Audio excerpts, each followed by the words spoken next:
Berjalan bergumul dalam sengsara, kasih berselimutkan darah kudus, karena jiwa yang terhidup.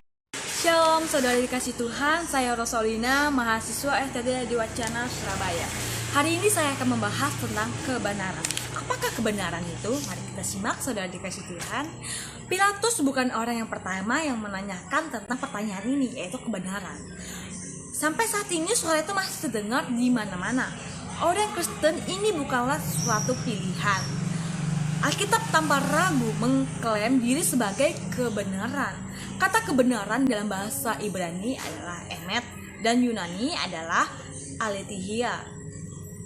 Kedua kata ini berarti kesetiaan dan kesesuaian terhadap fakta. Jadi saudara dikasih Tuhan, kebenaran itu ada Allah. Dan Allah itu benar dalam firman-Nya, bahkan dalam tindakannya, bahkan dalam sikapnya juga. Jadi kebenaran itu mengenai tentang Allah. Dan kita melihat bahwa Allah itu setia dan benar. Dan Allah Bapa, Yesus dan Roh Kudus adalah kebenaran. Firman-Nya juga disebut kebenaran. Artinya kebenaran tentang Allah yang harus kita ketahui telah diungkapkan dalam Alkitab. Alkitab dalam wahyu Tuhan, perkataan Allah yang tidak mungkin salah. Singkat kata, Allah dan firman-Nya atau Alkitab adalah benar, sesuai fakta, autentik, akurat, dan dapat dipercaya. Dan bertentangan dengan kesalahan, Tuhan menghendaki agar manusia mengetahui kebenaran. Bahkan Allah menjanjikan berkat rohani dan materi untuk mereka yang mencari kebenaran. Kebenaran hanya dapat diketahui dan ditemukan melalui Alkitab. Kita kembali lagi dalam sifat-sifat kebenaran. Kita tadi mengetahui apa sih kebenaran itu. Ternyata kebenaran itu tentang Allah. Dan Allah adalah firman. Dan firman itu adalah benar. Jadi saudara-saudara kasih Tuhan, selain kita mengerti juga tentang kebenaran, kita akan mengetahui tentang sifat-sifatnya. Yang pertama, kebenaran diwahyukan oleh Allah. Kebenaran tidak ditemukan oleh individu atau komunikasi. Berbagai kepercayaan mungkin merupakan hasil dari temuan manusia atau kelompok, tetapi kebenaran berasal dari pernyataan Allah yang berpribadi dan bermoral, yang membuat dirinya diketahui. Alkitab merupakan wahyu dari Allah yang tersenden, kudus, dan komunikatif, dan dengan demikian memiliki dinamisme mental yang melampaui psikologi, sosiologi, dan politik dari pembacanya. Meskipun firman Allah disampaikan melalui budaya dan konteks aslinya, Alkitab diilhami secara ilahi. Segala tulisan diilhamkan Allah untuk mengajar, untuk menyatakan kesalahan, untuk memperbaiki kelakuan, dan untuk mendidik orang dalam kebenaran. 2. Kebenaran Allah adalah objektif mutlak. Kebenaran objektif dan mutlak merupakan kebenaran yang tidak tergantung pada perasaan, hasrat, dan kepercayaan subjektif suatu ciptaan manapun. Paulus menyatakan hal ini ketika dia membahas ketidakpercayaan sejumlah orang Yahudi Allah adalah benar dan semua manusia pembohong. Hal ini berarti kebenaran Allah tidak berubah-ubah. Kebenaran Allah adalah benar tanpa pengecualian. Kebenaran Allah juga tidak bersifat relatif dan dapat berubah atau bisa diperbaiki. Cuaca bisa berubah tetapi Allah tidak. Suatu teks tentang kemutlakan kebenaran adalah pernyataan Yesus yang tidak bisa dikompromikan. Akulah jalan kebenaran dan hidup. Tidak ada seorang pun yang datang kepada Bapa kalau tidak melalui aku. Itu dalam Yohanes 14 ayat 6. Baik saudara yang dikasih Tuhan, yang ketiga yaitu kebenaran bersifat universal. Bersifat universal berarti diterapkan di mana saja, meliputi apapun dan tidak meluputkan apapun. Pesan Injil dan hukum moral Allah tidak dikurangi atau dibatasi oleh kondisi-kondisi budaya. Alkitab berkata, dan keselamatan tidak ada di dalam siapapun, juga selain di dalam Dia.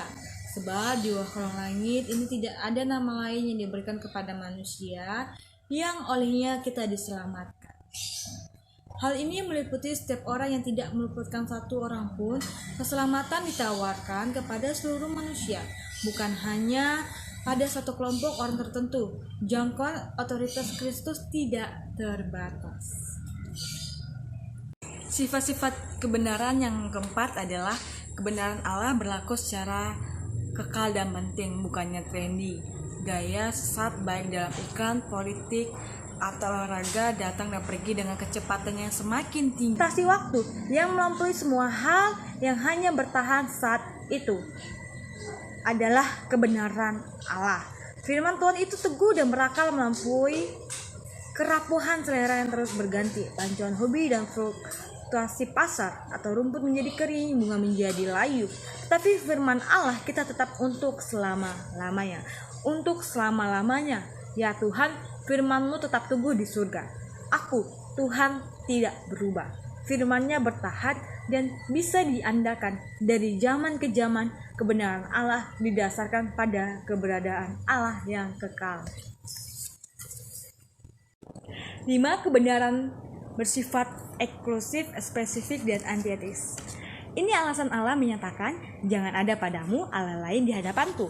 Dalam Keluaran 20 ayat 3. Jika hanya ada satu Allah sejati, semua pihak yang mengklaim sebagai Allah adalah palsu. Logika kebenaran adalah logika dari hukum atau prinsip. Misalnya jika hanya ada pilihan tengah, kamu tidak dapat mengabdi kepada Allah atau kepada manusia. Yang keenam, kebenaran Allah bersifat sistematis dan utuh. Kebenaran itu satu, sebagaimana Allah itu satu. Semua kebenaran saling berhubungan, baik itu keberadaannya, pengetahuannya, dan ciptaannya. Hanya ada satu dunia memiliki Allah, universal, bukan multiverse. Intelektual Kristen Francis Cras berkata, tidak ada gunanya mengatakan Dia adalah Alfa dan Omega, yang awal dan akhir. Baik, saudara dikasih Tuhan, dari 6 poin ini kita belajar bahwa kebenaran itu penting karena kepercayaan kita dipertaruhkan. Kebenaran itu Injil yang harus kita ketahui agar tidak diselewengkan oleh ilmu-ilmuwan lainnya yang ingin menyesatkan tentang kebenaran dalam Tuhan. Dan kebenaran itu membuat kita melihat dan tidak membuat kita buta tentang Alkitab, karena melalui kebenaran ini kita dapat melihat jalan terang dan kebenaran dalam Tuhan Yesus, karena Tuhan adalah sesungguhnya jalan kebenaran dalam kehidupan kita. Dan bagi orang yang menolak kebenaran itu ada orang-orang yang tidak mengerti tentang Allah dan tidak mengenal tentang Allah, sehingga kebenaran juga dapat menimbulkan tentang ilahi-ilahi palsu atau nabi-nabi palsu, sehingga kita sebagai orang percaya harus benar-benar tahu tentang arti kebenaran. Baik, saudara dikasih Tuhan, terima kasih untuk waktunya, terima kasih untuk kesempatannya hari ini, di mana saya diberikan kesempatan untuk menjelaskan tentang kebenaran. Biarlah kita melalui penjelasan saya ini kita mengetahui sesungguhnya bahwa kebenaran itu adalah tentang Allah itu sendiri, dan bila hidup kita hidup dalam kebenaran tentang Tuhan Yesus. Terima kasih dan mohon maaf jika ada kata-kata yang menyinggung atau tidak berkenan di hadapan saudara. Sekali lagi saya minta maaf dan terima kasih untuk sekali lagi untuk waktunya yang sudah saudara luangkan untuk mendengarkan tentang penjelasan saya. Sekali lagi terima kasih. Tuhan Yesus memberkati. God bless you. Besar kasih setiamu Tuhan,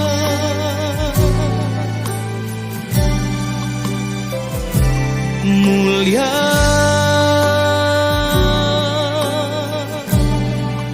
pengorbananmu Tuhan.